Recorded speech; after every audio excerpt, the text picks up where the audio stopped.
press the enter key on your keyboard or click the send button. Your comment will then appear in the chat for everyone watching the live.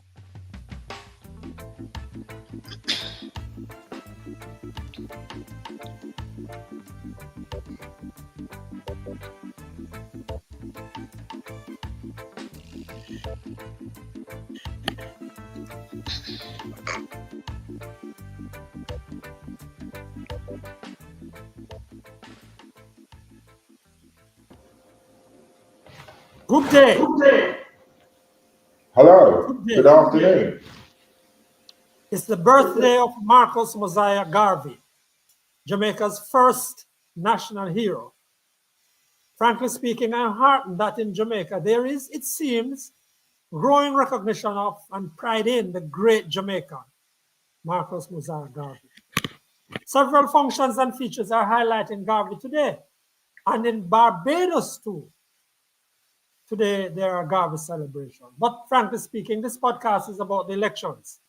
Tomorrow is, of course, nomination day, an important marker on the way to elections on September 3.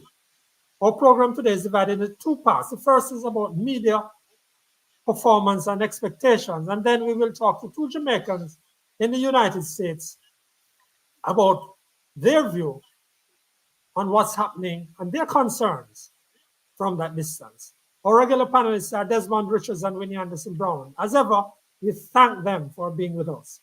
Welcome to you, our viewers and listeners. We invite you to send your comments or questions throughout the show today by following the instructions outlined earlier, sending them to YouTube. So let's get right to it. Our special guests this segment of the program are Al Edwards, senior journalist, and he'll be joining us in a minute, we're told, and CEO of Our Today, that's Al, online media outlet, and Professor Anna Perkins. Now, Professor Perkins is Professor of Caribbean Theology and Ethics at the University of the West Indies. She's also a Senior Program Officer in Quality Assurance, in the Quality Assurance Unit, and she's a community activist. You can't say activist so easily these days, but she's a community person. Let's start with you, Desmond. You get the chance to go the first question. Oh, I am honored. Now, my first question is, or the issue is, that today, during this election, 2025 election, when I came into the media, one of the things that would happen during elections, that the media would focus on the issues affecting the people and try to find out from the aspirants what they are doing to address the issues affecting the people. Now, what I don't see from the media during this election, I don't see the media going to the people and finding about the issues of impacting the lives of the people and put those issues on the front page. I don't see that. That is one of my observations. All right, let's ask Professor if she'd like to respond to that, and then ask Al to join me. Professor? Yeah, thank you for that. I think the media can always improve what they do. I don't think that they're not doing it. I think that they could do it more. So immediately what comes to my mind when I hear what Desmond has to say is that I think of how these traditional media programs will have these sort of vox pop interactions where they allow the people to speak, and then what the people have to say end up being posed back either to the experts that are invited or to the representatives of the various political parties. So I think they do try to make those opportunities. They do try to pose the questions. They do try to pose the concerns. And that's why if I was to sort of give an overall picture of their performance, in my impression, to my mind, I'd say they were trying to be balanced and trying to give enough of a hearing to both sides. There may be a bit of a leaning towards the incumbent party, which is given an opportunity to sort of trumpet more what they have done in terms of performance. And perhaps there's a possibility that they could give more airtime to the opposition that's trying to gain power. That's certainly what we're seeing in the traditional media. We could talk a little bit later about what we're seeing in the new media. But I think there's some stuff that's happening, Desmond, but more could be done. Okay. Al, can you give us your response to that? Issues-based campaigning or not? Issues-based reporting or not? Al, are you hearing us? I'm not sure he's hearing us, you know. It's muted. I'm not sure he's hearing us. So Joshua, see if you can help us iron that out, and let's continue with Professor on that. Professor, you think that it is necessary for the media to be traditional media to work towards what you consider balance? I think they should work towards a balance, meaning that what they're there to do, especially when they're presenting the news, is to make sure that those issues are aired, that there's a platform for both sides to speak and to represent their position and so on. And that's the news part of it. I do think that there's an important element that has to do with opinion. And you see a lot of that in the new media, you know, in the pan, draw, TV and so on, that comes across as definitely leaning, or perhaps not even leaning, but certainly on one side of the fence as opposed to the other. And what I see when I look in the new media is that there's quite a bit of that. There are channels that are very anti the government, and channels that are very much for the government, and channels for the opposition, and channels against the opposition, and all of that kind of thing. But traditional media, because they have to do things differently. They have to do their editorial work. They have to do their fact checking. They have to do things almost on a slow boil. They're not as nimble or as reactive. Eh? They have Yes, to come let me across just with a ask lot Al more again. energy. Al, are you hearing us? I think Al is trying to work his thing out. He's not here. I don't think you're hearing us, Al. We're trying to get you in. We're not hearing you. All right. Desmond, is this balance? Can you comment on, is this balance necessary? Is this let me just make one comment on this issue about balance. Mm-hmm. When I came into the media, there's something that I observe. So if I am doing a story on the JLP, it is said that I must get a comment, or I must talk to the PNP. I reject that, because if I am doing an investigative piece, and it is about issues which the PNP is involved. So I am doing a story where there's a racket involved in the PNP. I don't have to talk to the JLP. And similarly, if I am doing something involved in the JLP, I don't have to talk to the PNP, right? No, but you see, but this is a polarized Professor society, pointed out Desmond. a while ago. Desmond, this society is polarized. It's people. If you say anything at all, especially at this season, people are trying to locate you on one side or the other. Absolutely. Al, are you hearing us now? Al, are you hearing us now? You're still not hearing us. Desmond, you go ahead again. Yes, I know that, but Franklin, no, one of the things that I in my term in the profession, my time in the profession, I don't pay attention to that, you know. I must tell you that. I am not fazed by that. What I try to do is to produce the truth. Now, if you say that I'm a PNP or I'm a Labour Party person, if you hold that view, you hold that view. I am not going to try and convince you that you must hold that view. What I am doing as a journalist is to try to find the truth and present the truth. That is what I am interested in. I am not too interested in pleasing you, whether you feel that I am pro PNP, I am pro Labour JLP. I am not concerned about that. All right, Professor, I'm seeing that you are sending messages to us that you're hearing us. Al, do you want to come in now? Not hearing Al at all. No, not here. Still not hearing him. Still not hearing him. But Professor, you see that question about balance, though? yes. Balance can add a richness to a story. And when I was talking about balance, though, what I was speaking about, Desmond, kind of generally is saying that if I was to There are weigh some up, comments coming in the meantime. if I was to weigh up how much sort of airtime and prominence and voice they give to the two sides, what I was kind of trying to say is that, generally speaking, my impression is that traditional media is trying to give balance. So they're trying to give as much time to both. Although you could make the argument that in some spaces there's more of a leaning that allows a little bit more airtime to the incumbents so they can speak to matters having to do with performance and so on. And then the opposition are the ones that are coming in to say, these are the gaps, and this is how we will plug the gaps and so on. And they try to put their issues and concerns out there while the incumbents say, this is the great things we have done, and this is what we're planning to do in the future. So that's what I mean when I speak about balance.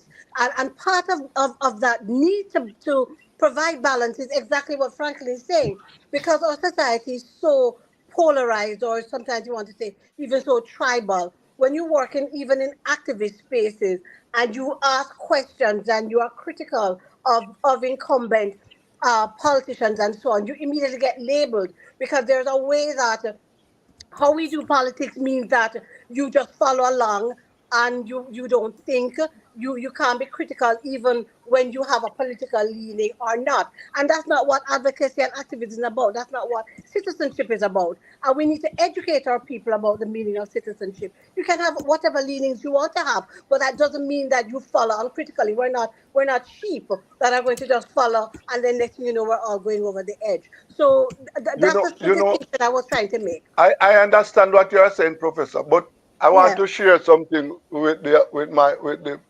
audience. Yeah, Des. Now, for example, I think a media house should have the right to say publicly that I am supporting the Jamaica Labour Party to retain power, or I am supporting the PNP to take power. I think a media house should have that right to say that, you know.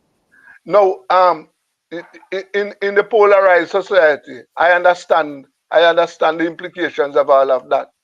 But in journalism, the critical factor about journalism is this. If when you say you are supporting the PNP, yes, and then you refuse from speaking the truth, you cover up for the PNP, that is my issue. Or you cover up for the JLP. But if you want to take a line and you take an editorial line and say we are supporting the JLP to retain power, or we are supporting the PNP to access power, I think the media should have a right to do that. Dangerous road there, man. Al, are you hearing us now? I can hear you. Can you hear me? Yes, we're hearing you now. Oh, fantastic. I switched to the cell phone. All right. Thank you, Al. Welcome, Al Edwards, for today. Al, yes. Hello, good afternoon, everybody. Right. Yes, you can speak a little louder. Al, how have the media been performing? Media houses been performing. How do you feel? I thought that Desmond made a very astute observation. I think we've got a very fractured media environment, and we're not making the time to do the deep dives on the issues. I think. I honestly do believe that, but if you look at it, it's been a week since the election date was announced. So you had the PNP's manifesto. We rushed to cover that. You had the JLP's response. You had the KD night brouhaha. We've been covering that. We had the rally in Crossroads last night. We've been covering that. Those are the key news items we've been following. But to do the deep dive, and the lady made mention of it, traditional media houses have to do the homework. They have to fact check. They have to get it right. We're in a new environment, and we are, to some degree, chasing our own tails. And we have to get back to, I think, informing the public and trying to ascertain what are the issues in this election. What do people want to hear? What are people's expectations? We have a new generation of voters coming on board now. What do they want? How do they see Jamaica? What do they want? A lot of them say they're dissatisfied with the politicians. They're not going out to vote. They have no interest in it. I mean, that's a shame. I mean, if but we I'll do that care though. I'll do that. You're talking about a deep dive into these issues. Do people really care about those, or they're deciding on their leader, and they've determined who their leader is? They're determined what scandalous items they want to go after. Well, I think they say they don't care, but then at the end of the day, they do really care, because they want better amenities, they want a better life. They keep saying it all the time. But you've got to make it, it's a covenant. You've got to invest in your country, and you've got to make the change. So you can't just say, oh, I'm not going to participate, and then you cry about not having a country that you really feel you can live in. You've got to make it. Everybody has a say. Everyone has agency. Everybody has to really make a difference. We cannot have a turnout rate of less than 37% like we did last time. I think that would just be an indictment on the country, that we just don't care. Desmond? But when the how do we know that they don't care when we are not finding out what is on their mind? For example, Hal pointed out something here. The voters. We have a lot of younger voters now, you know. Yeah. What are their issues? How the media is trying to find out what are their issues, what they feel, what they think the country should be focusing on, right? The people who are undecided. The media is going out to find out what is on their minds? What are the reasons? One of the things that we must note, you know, the undecided voter, you know, they are boycotting the election for a reason, you know. It's not a style, right? It's for a reason. So should we be finding out go out and find out these reasons and put them on the table, and then put them on the table for the aspirants to know and decide how they are going to address them. All you right. know? Thanks, Desmond. We're going to push the argument a little bit further to social media, but when you want to take a few of the comments that have been coming in, and then I want to talk to Professor to give us a sense of social media. I want to take the comment that is there and make a comment even for this discussion. You notice that the third parties are not even mentioned.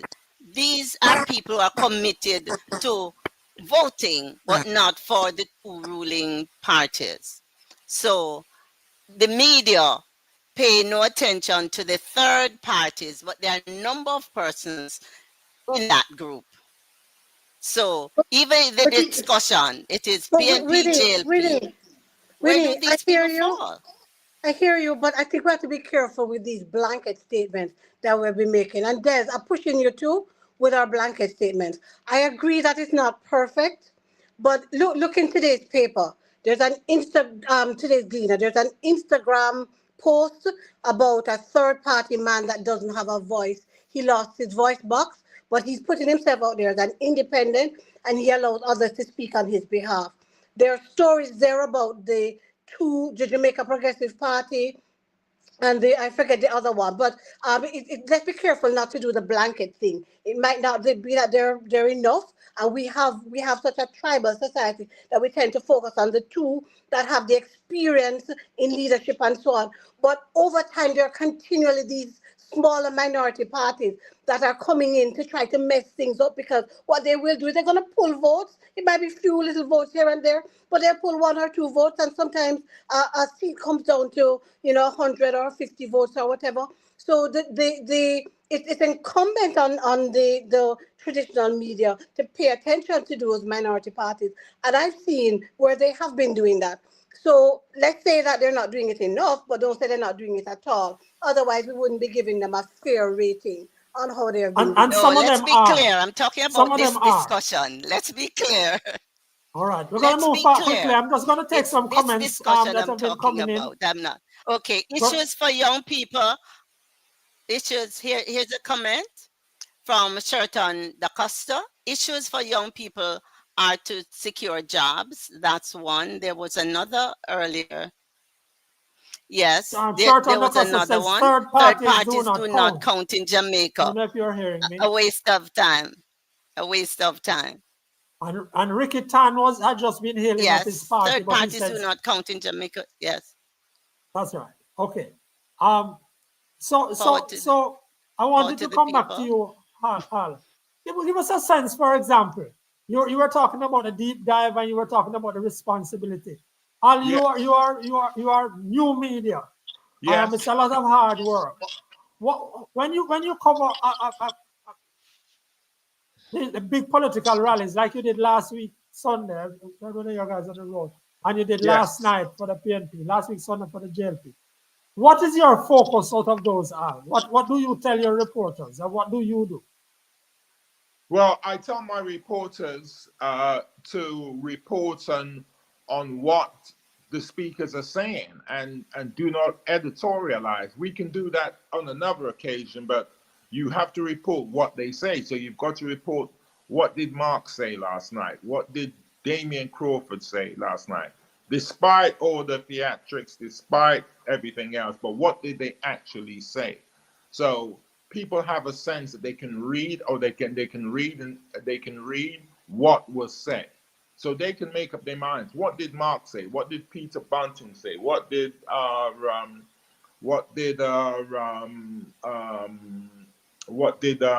Julian Robinson say, for instance? So you Yes. really want to report the news. At the end of the day, we hear all this talk about the media is dying. The media is not dying; it's evolving. But some tenants stay true. Reportage, reporting the news. It's something that will always be with us. It's not going to die. The media will evolve. We'll have different formats, but And do you make sure?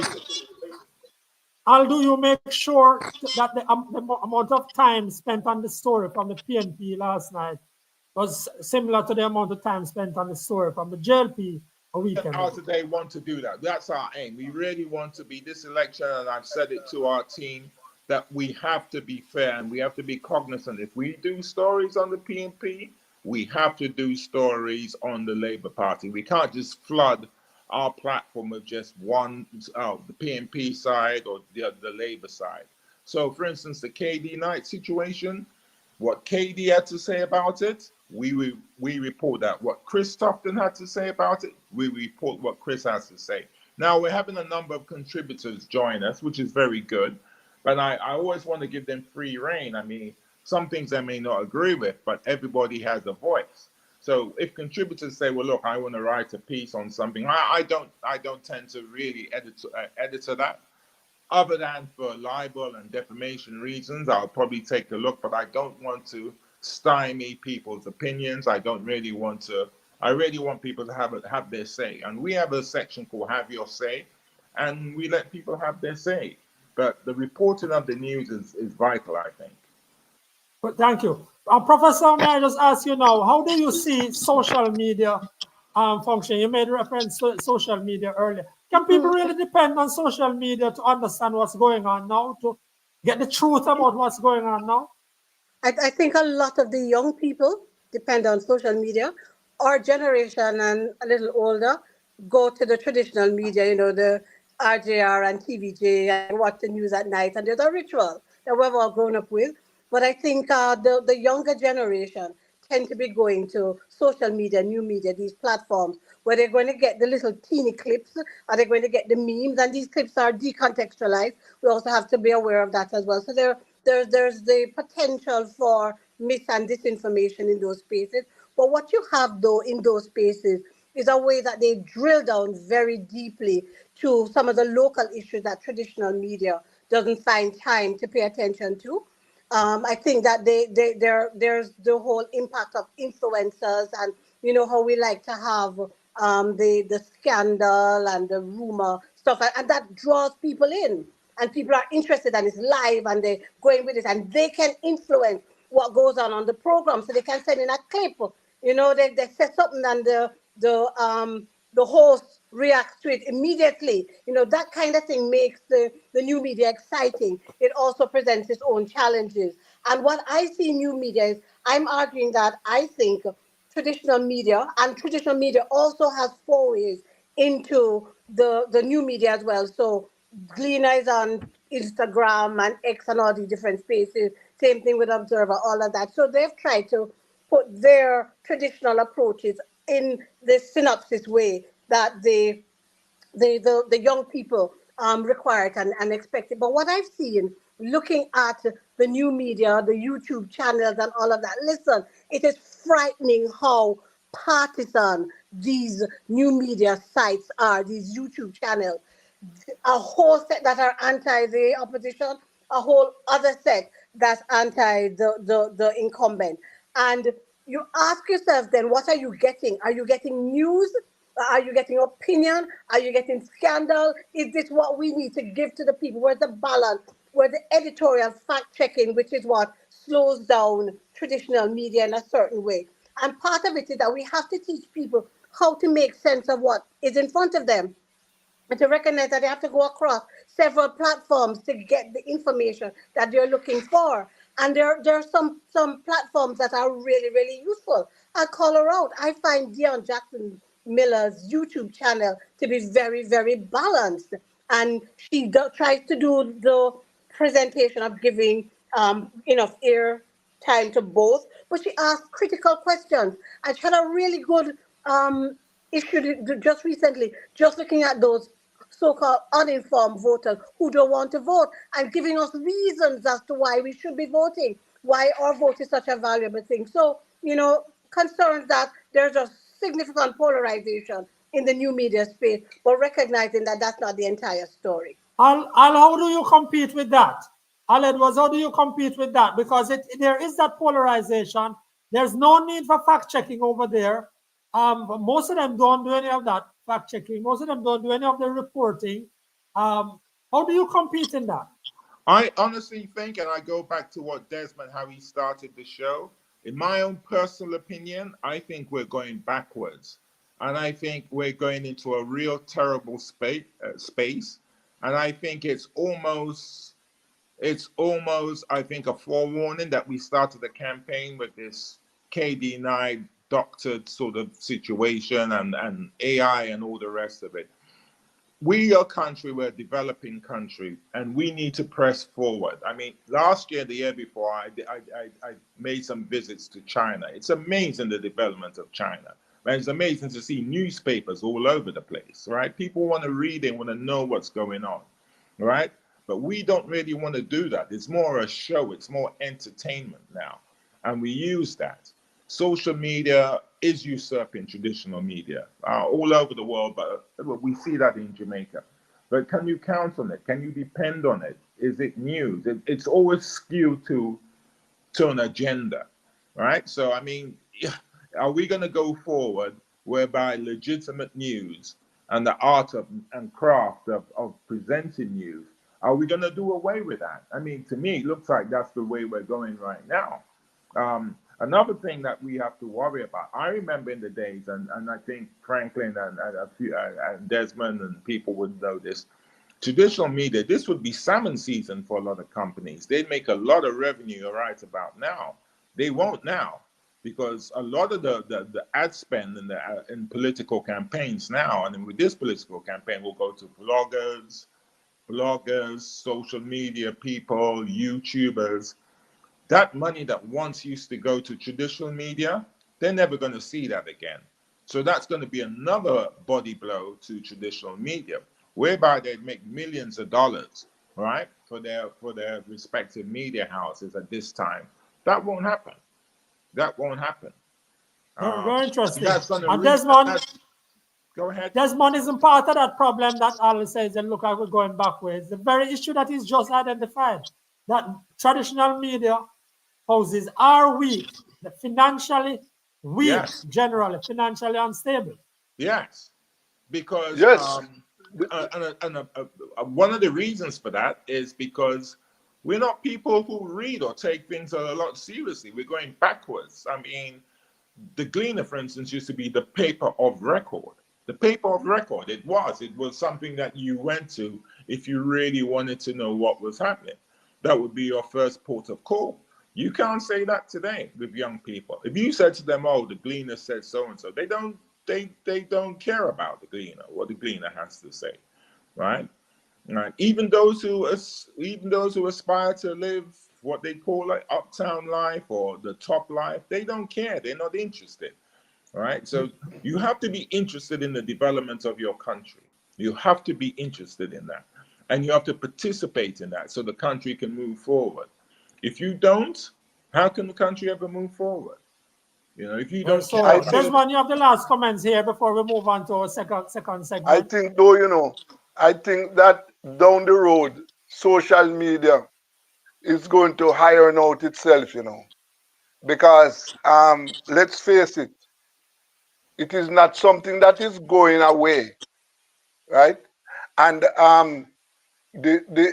when traditional media started out, it had some imperfections, and over time, those imperfections were ironed out.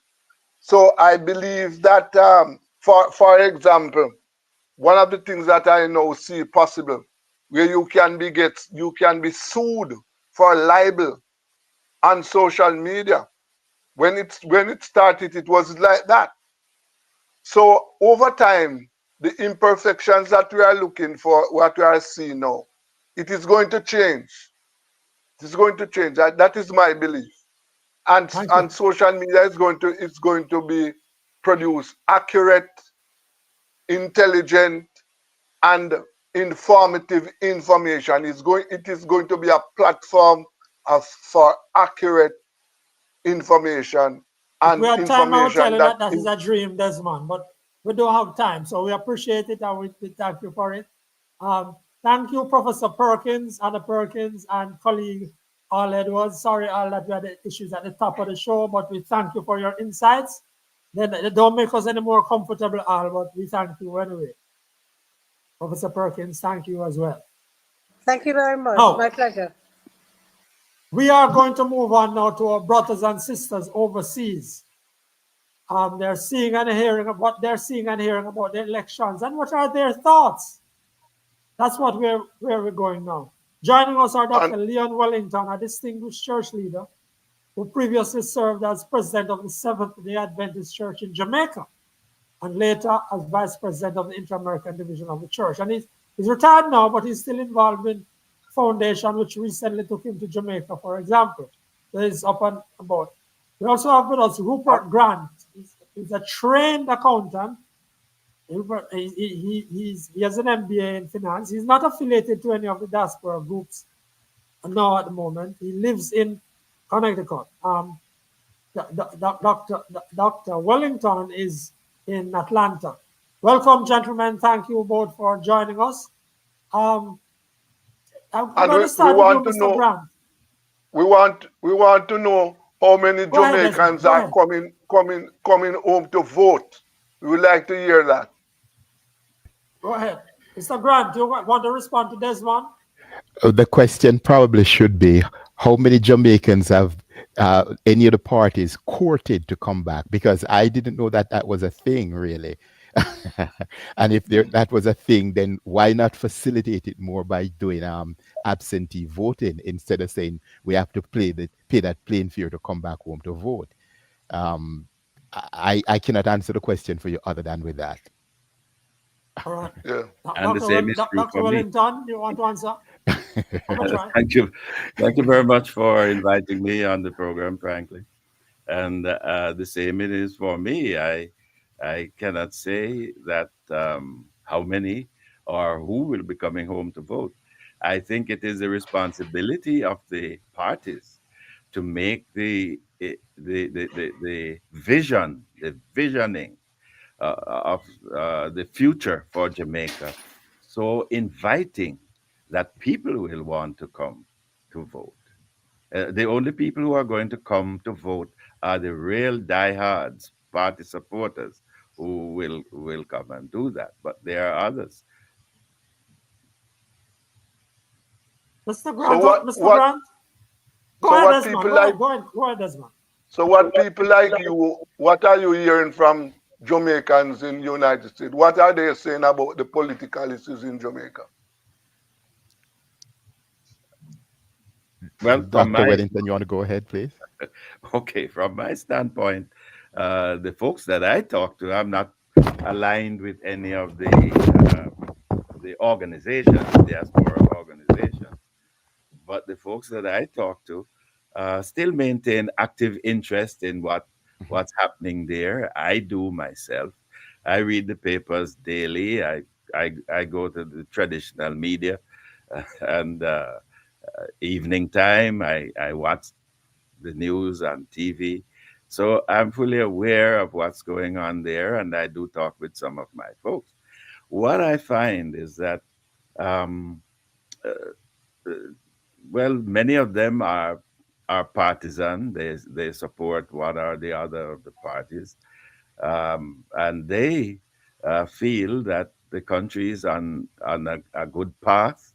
Most of them, even though some of them have political biases, they feel that the country is on a good path and should be supported. Yeah. Mr. Grant? So I should say thank you for having me on your program also. From the people that I'm talking to, you'll be surprised to find out that you can get a balanced view from both friend group, people who are diehard PNP or diehard GLP, and you can get a good sense of what is going on. Generally speaking, where the economy is concerned, people seem to be satisfied with the where we're going. The main issue that people have continued to be crime and violence, and crime and the rule of law. Really, people believe it's crime and violence is too high, and there is that sense now that people in the political spectrum, they don't want to be held accountable for anything. And I speak directly about the Integrity Commission and how the Prime Minister is battling with them to just give the public the assurance that where he's getting his funding from is legitimate. That's a concern, because especially for us in America, we see the breakdown in the rule of law, and we believe that this is going to affect the democracy here. And if it continues in Jamaica in that way, it definitely is going to break down the democracy there. When politicians are allowed to amass huge amount of wealth and they're not accountable to the people to say where they got it from, you never know who is going to be influencing them and where the country is going after that. So that's Mr. Grant, let me just ask you this. Let me just ask you this, Mr. Grant. Would you say that when you talk to Jamaicans in Jamaica, do they have the similar concerns as the Jamaicans in the US? Oh, yes. Oh, yes. People seem very concerned about, again, politicians getting huge amount of funds and amassing great wealth without they are knowing where it is coming from. Because nobody wants to pay their taxes and then find out that somebody is just benefiting from it, and they're not. You understand? So people are concerned about that. The Jamaicans that I'm talking to, they are concerned about it. They're concerned about things like, trying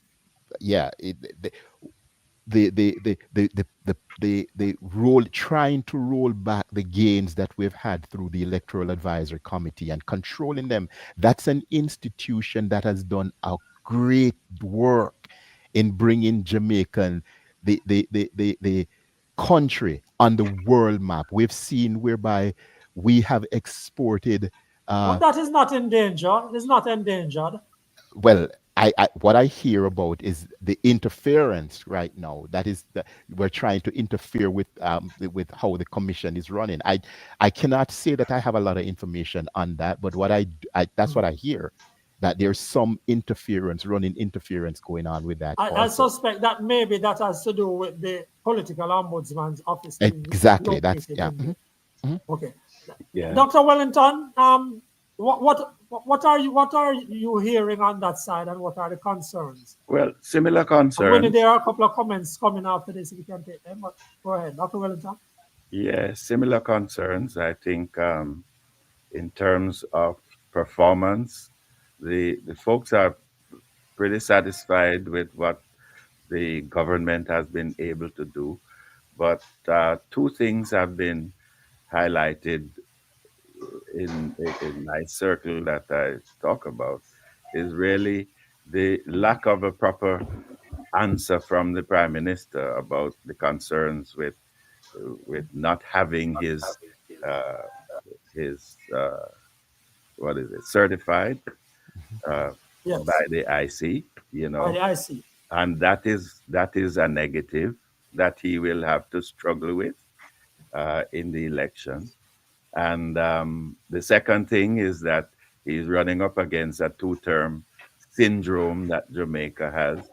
So those are the negatives that I think he will have to overcome from what from the discussions that I hear from the people I speak with. Yes, and you mentioned earlier the people being concerned and being involved. From your own point of view,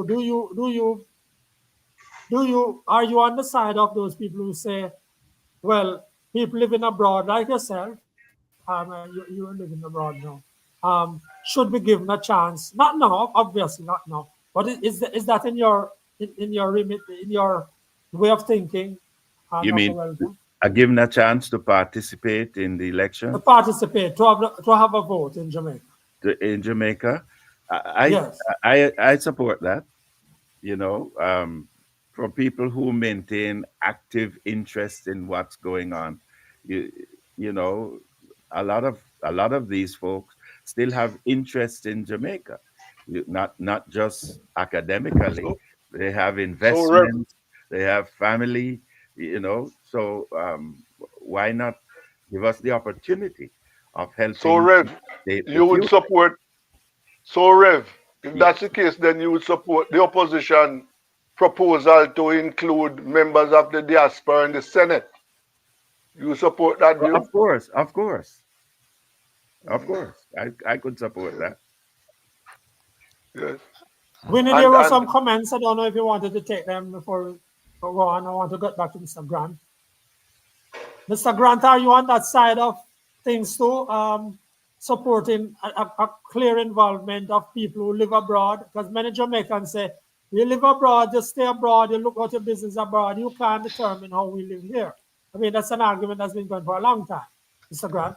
Yeah, I'm ambivalent about that really.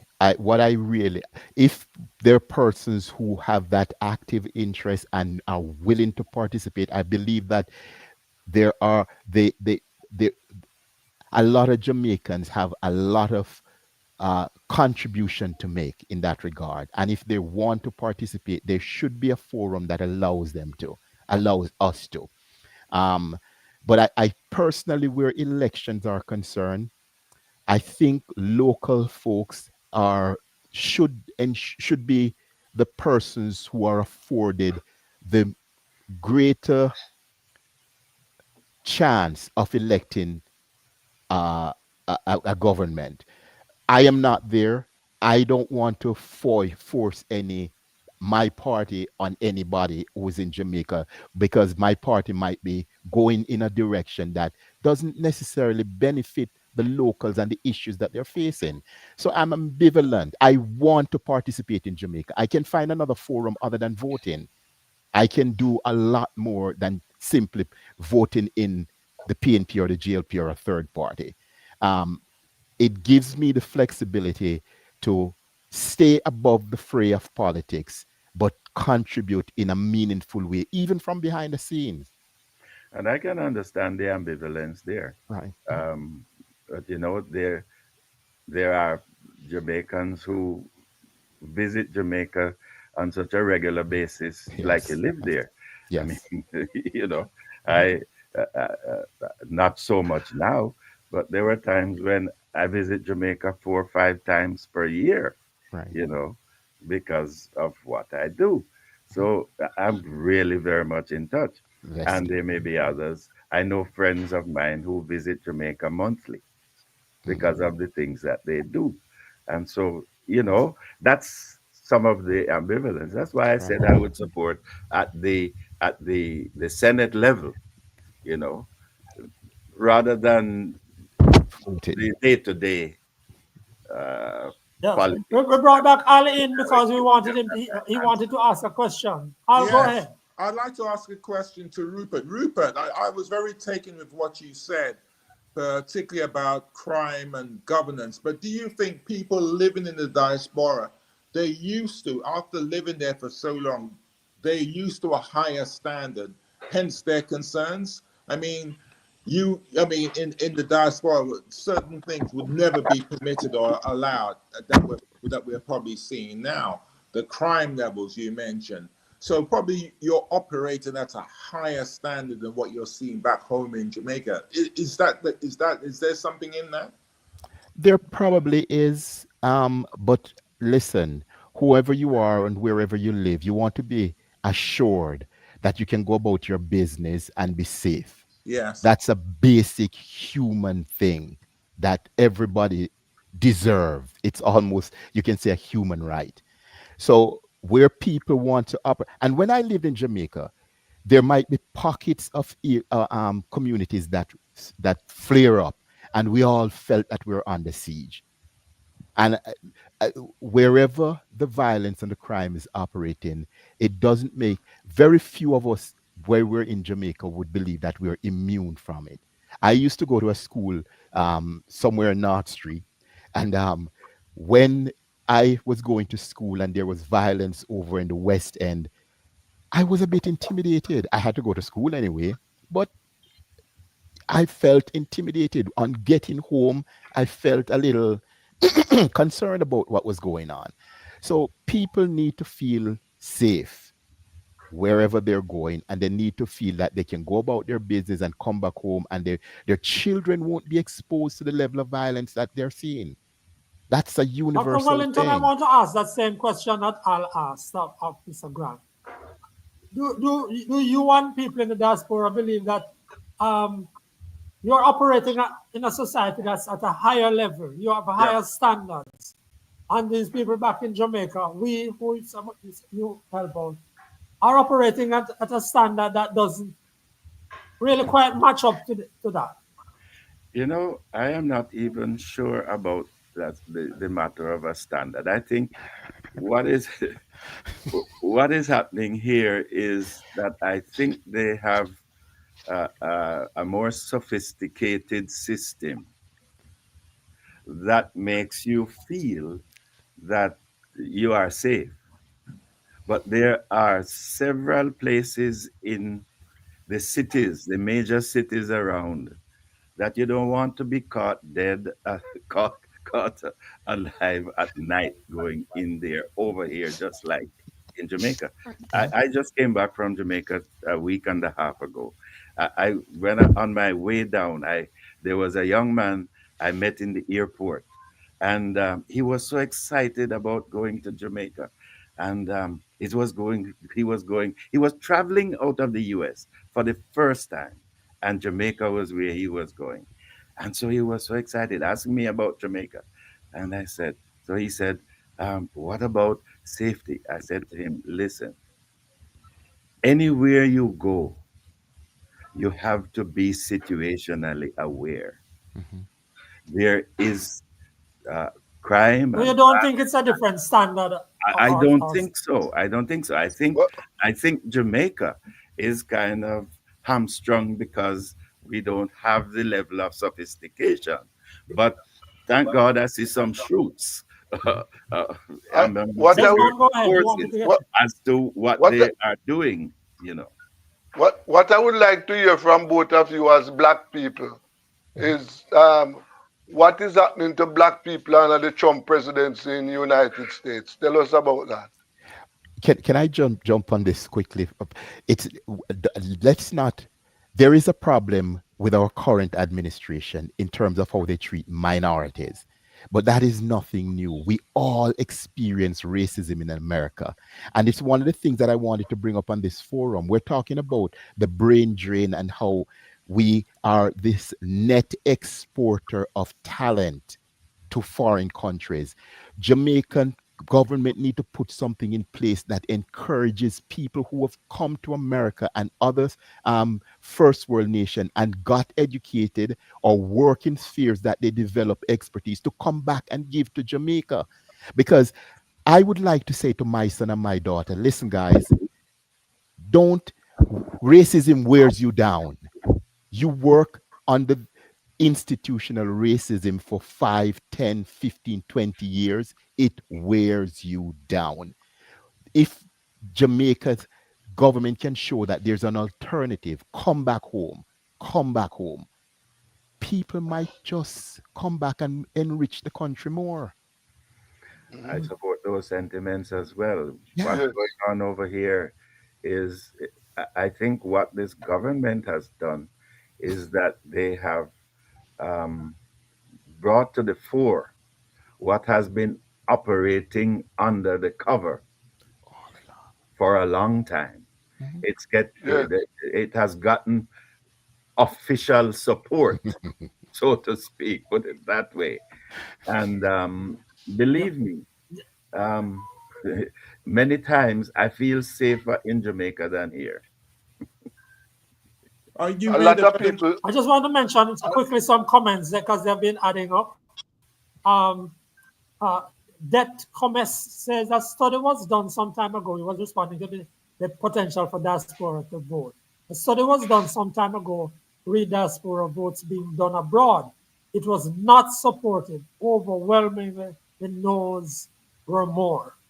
Ruben Forbes is just saying good afternoon. And I see Cherton Da Costa asking how the young people overseas in the diaspora are thinking. You have a sense of that, Mr. Grant? They're not interested. But you know what? It doesn't mean that if you present the alternative to them, they won't respond. It is just the same thing. When you say the alternative, meaning what? It's just the same thing that we're saying. We didn't know that you were interested in our votes and you wanted us to come on and vote. So we are not interested. If you don't present the alternative to young Jamaicans abroad to say, listen, there's a future that does not have that racist component to it, which would be far better for your well-being as a human being. If you don't tell them that, they don't know. They are not going to be interested in coming back home. I keep telling people one of the things why we have this high dropout rate of young black men in America from high school is because the school system treating us, for want of a better word, that S. So they are not interested in going through to the end. They go out in the streets and they get their man thing from the streets. Nobody's validating them from high school. So they drop out. Racism is the cause of that. So if you should tell them that, listen, go on, get your thing and come back home. We will respect you and we will show you, we will give you your kudos as a man without the racism. I mean, there are going to be other challenges, but they would rise. They would rise. We're wrapping up shortly. So, I mean, and wrap up. While wrapping I up, want to ask a question on Desmond. Yeah, I want to ask a question and then you, Desmond. Isn't it a fact that blacks are at the bottom of the table in America? Of course, it's a fact. And I am not even talking about migrants, I'm talking about American black men. It's a fact. There's no dispute about that. The system has a ranking, and it is what it is. And I would say to any. Ali, you had a question quickly? Yeah, I would say to any Jamaican, if you really want to feel validated as a human being, Jamaica is the place for you. I agree, but I think all your time. Yeah, I think the point Rupert made is a very, very important point, and it should really figure in both parties in this election campaign. The problem we have is we don't have a strong enough talent pool to develop the country. Now, a lot of talented people are in the diaspora, but to get them back home, you got to make it attractive for them. You've got to make it so that when they do come back, they don't feel, people are not envious of them, the expectation levels, they're not disappointed of making the decision to come back home. But it's a very important point that I think we should be able to attract talent, our own people in the diaspora, to come back and develop. I mean, that's a big thing I saw in China. A lot of people went abroad, but they got them to come back, and they've made their lives in China, and they've helped to develop China. And I think you can't be in a place where you're not wanted. And in this present administration, you're not wanted there. That's plain. They're talking about putting in tours at $15,000 if you want to stay or get a visa. You're not wanted there. So you might as well, you should always, whatever it is, come home. Come home to the place where you're wanted. You're always wanted at home. So I think what Rupert says is a very important point. That's our show for this week, guys. We are running out of time. We remind you to share this podcast and subscribe if you have not done so as yet to the Frankly Speaking Podcast, Frankly Speaking Jamaica YouTube channel. Remember, you can use the same link to get the recorded version of this podcast on YouTube at your own convenience. Thanks to our special guests, Al Edwards and Professor Anna Perkins, who spoke with us mainly on media issues, Dr. Leon Wellington and Rupert Grant, both of them speaking to us from the United States. Thanks to our listeners and viewers, and thanks to regular presenters Desmond Richards and Winnie. Thanks to the technical producer, Joshua Black of Joshua Black Media Services. Great job, Joshua. I am Franklin McKnight. Until then. Bye now. Bye. Bye-bye. Thank you. Bye.